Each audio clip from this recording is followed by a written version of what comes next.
Welcome back to another Fantasy Puck video, guys. It's Chris, and today I'm going to be going over our Week 5 preview. We have a ton of great teams with unbelievable schedules for this week, so if you need some streaming options, I highly recommend checking out the rest of this video. We're going to have forwards, defense, goaltending options for you guys, the whole works going into Week 5 so that you guys are able to win your weekly matchups. But with that being said, guys, let's get right into the video.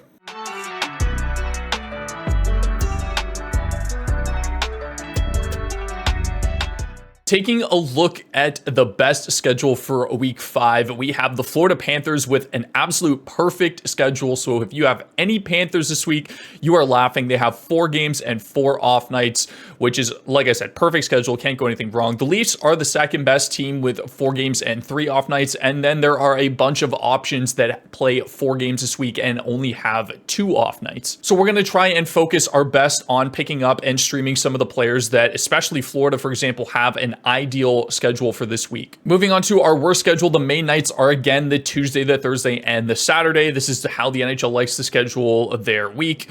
3 teams play 2 games. 1 team is Vegas that they have both off nights, but you do only get them for 2 games. So, and just given the fact that there are so many teams that play 4 games this week, along with Florida having an absolute perfect schedule, I just don't see a purpose to streaming anybody from Vegas for this upcoming week, unless like you just have 5 or 6 ads for the week. But I would definitely recommend avoiding Chicago and New Jersey when it comes to streaming players for this week. They only played 2 games, and they both, even though have 1 off night, it's just not worth picking up a player and wasting an ad on a guy that's only going to get you essentially 1 game. Starting things off for our forward streamers, we have Evan Rodriguez of the Florida Panthers. Again, a perfect week for anybody on Florida. I know Rodriguez has kind of slowed down a little bit in the past couple games in terms of his production, but the important thing to remember is the fact that he's still playing line 1, power play 1. Combine that with the fact that his shot volume is actually still very, very solid, and the fact that he's triple eligible, so you can pretty much play him wherever you want to in your lineup if you count positions, and the fact that Florida, again, has a perfect schedule.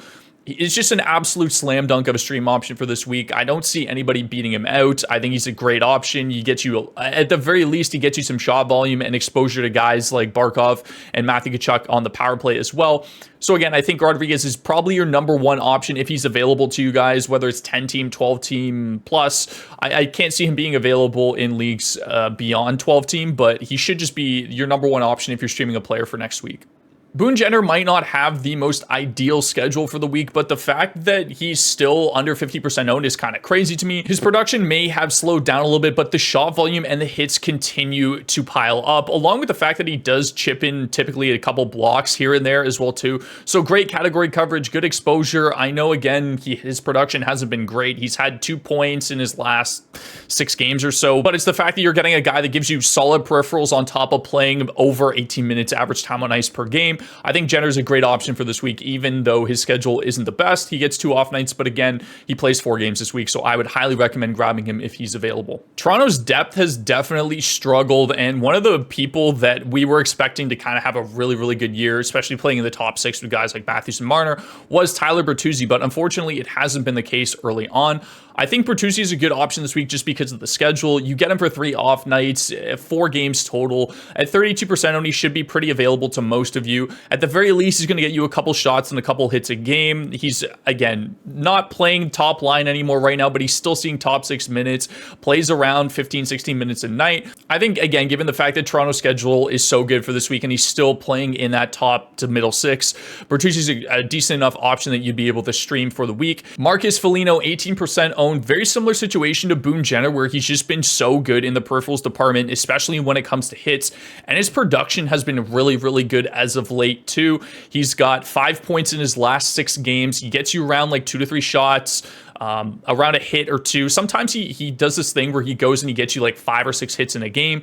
His blocks aren't really there, but again, like decent enough peripherals to where he's a good streaming option for this week. And given the fact that he's been very good in terms of his production as of late, again, 5 points in his last 6 games, I think he's a great streaming option given the fact that you get him for 4 games this week, and 2 of which are on off nights. Moving on to some of our deeper options, Ilya Mikheyev has been very good since coming back into the lineup. His first 3 games, he had a total of 14 shots. shots. He's had 6 points in his last 7 games. He's getting exposure to Elias Pettersson and Andrei Kuzmenko as well. He doesn't hit, he doesn't block. His shot volume is pretty inconsistent as well too. Like I said, he started off really hot with 14 shots in 3 games, but since then he's only had 5 shots in his last 4 games. I think the exposure and the ownership percentage is what makes Mikheyev a great streaming option for this week. You get him for 4 games, 2 off nights.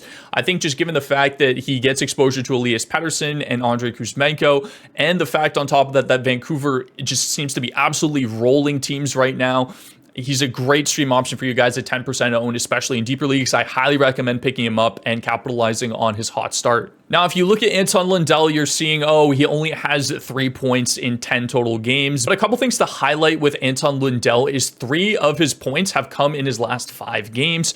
And this is because Sam Bennett is injured again. He's taken on that second line center role. 14 shots in his last 4 games is very solid, especially for a guy that's only 3% owned. I think he's a great option for this week, just given the fact of how good Florida's schedule is. It's hard to get to top 6 guys on teams like Florida and Toronto, which are really top heavy in general. So being able to get exposure to Anton Lundell playing in that top 6, especially on a line with Matthew Tkachuk, I highly recommend grabbing him, especially if you're in deeper leagues for this upcoming week.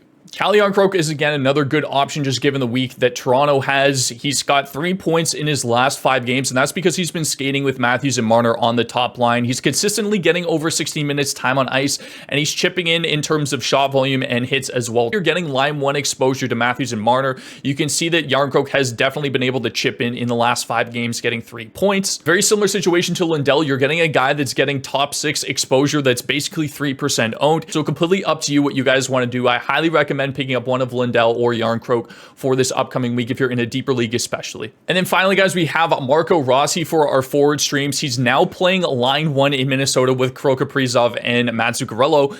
22 minutes of 44 seconds time on ice last game, 20 minutes 4 seconds time on ice the game before. He's got 6 points in his last 6 games. Both nights that he's been a line 1 for Minnesota, he's had at least 4 shots and he's picked up a block or 2. He only gets 2 off nights this week. I still really like Rossi. If he's staying on line 1, I want everything to do with this guy at 7% owned. Rossi's ownership is going to continue to climb, so make sure that you grab this guy while you still can. As long as he's getting line 1 exposure, I really like this guy, and he seems to be making the most out of his opportunity. Moving on to our defense streams, we have John Klingberg, and I get it, his production hasn't been great as well either, but you have to remember that in order to stream a defenseman for the week, you got to have a good schedule and you got to have some type of upside. I think with Klingberg, as long as he's on power play 1, he still has a little bit of upside. He's had 2 to 3 hits in 3 of his last 4 games. He blocks, he shoots. The peripherals aren't great by any means, but the fact that he's still getting power play 1 exposure, all it takes is just one night of him getting a couple power play points to just set you ahead. And again, guys, remember, it's a stream option. If this guy was an elite defenseman or we thought he was anything special, we would have him in must-add videos. He wouldn't be 38% owned right now. He'd be much higher ownership. So again, I want to give you guys players with upside that are actually able to be streamed for you guys this week and not just players that are just, 60-70% owned that you have no chance of picking up because he's just not on your waiver wire. Ivan Provorov, however, has been lights out in terms of his production for Columbus. 8 points in 11 games so far. 12 shots isn't great in terms of shot volume. He does have a couple nights where he just doesn't really shoot the puck too much. Same with hits, like pretty inconsistent, 1 to 2 hits maybe a game, but where he really thrives is in blocks. He's basically a lock for 2 to 3 blocks every single game, sometimes upwards of 4 as well. He's very consistent in terms of blocks, so if you do count blocks or blocks are worth more in your league, for example, he's 22% owned. He plays over 22 minutes a night. Provorov should be a great option for you guys, especially the fact that he plays 4 games for this week if you need somebody that's just an absolute block machine and still has some point upside. The Oliver Ekman-Larsson saga might be coming to an end earlier than we anticipated, and at 16% owned, just given the fact that Florida's schedule is this good, I still recommend grabbing him. He's still the power play 1 defenseman in Florida right now. We don't have any information on when Ekblad and Montour are supposed to return. They said they are coming on this upcoming road trip, but again, we have no idea when they're coming back. He's been pretty solid in terms of his peripherals as well, 2 shots, hits, and blocks. He chips in each of those categories every single time. And again, guys, still power play 1 exposure. exposure. So all you need, very similar to Klingberg, is just one night where he pops off and gets you a couple of power play assists or a power play goal, and he just has his value there for the entire week. Highly recommend grabbing him if you're in deeper leagues. I'm going to give you guys the option of picking between Brock Faber and Kalen Addison for my Minnesota defensemen. They're both 5% owned, and they both play 4 times this week with 2 off nights. With Addison, there's definitely more upside there in terms of power play points and shots, but with Faber, I think there is still a good amount of peripherals, especially in the block department. Both great options for this week, given the fact they play 4 games, and at 5% owned, if you need a defenseman for the week, I highly recommend one of them. And as always, guys, I want to make sure that I cover an absolute peripherals machine for this week. Niko Mikkola has been surprisingly good. I can't believe I just said that. 3 points in his last 4 games. He gets you around 2 to 3 shots a night. He gets you around 1 to 2 hits a night, and his blocks can sometimes fluctuate upwards of 5 or 6 blocks in one single night. Plays around 19 minutes a night for 4 games. He's a great option. Just want to give you guys an extra peripherals defenseman.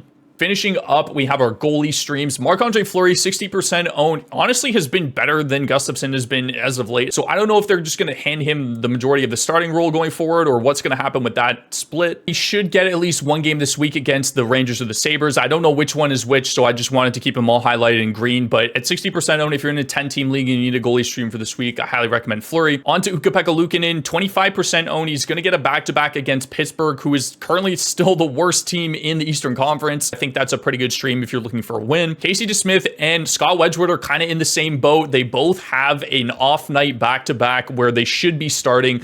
Both teams look absolutely fantastic to start the year. Dallas has only lost 1 game on the year so far, and so pick your poison, whichever one you want. You get a tougher matchup with Wedgwood against Minnesota, but again, he, I think, is a better option in terms of a goaltender, and just given the fact that how good defensively Dallas is and has been to start the season, he's more than likely to get you some great goalie stats on that last day of the week. If he's taken, or for whatever reason you want to go with Casey DeSmith against Montreal, which should be the easier matchup, and just how good Vancouver's been as well too. DeSmith has been solid. He's got a 905 on the year. He's had over a 910 in 3 of his last 4 games. So either of those goalie options are great just to finish off your week if you need some extra goalie stats. That is going to do it for this video, guys. Thank you so much for watching. Leave a like and hit that subscribe button as well if you enjoyed the content. Good luck in week 5. I will see you in the next video. Have yourselves a fantastic rest of the day.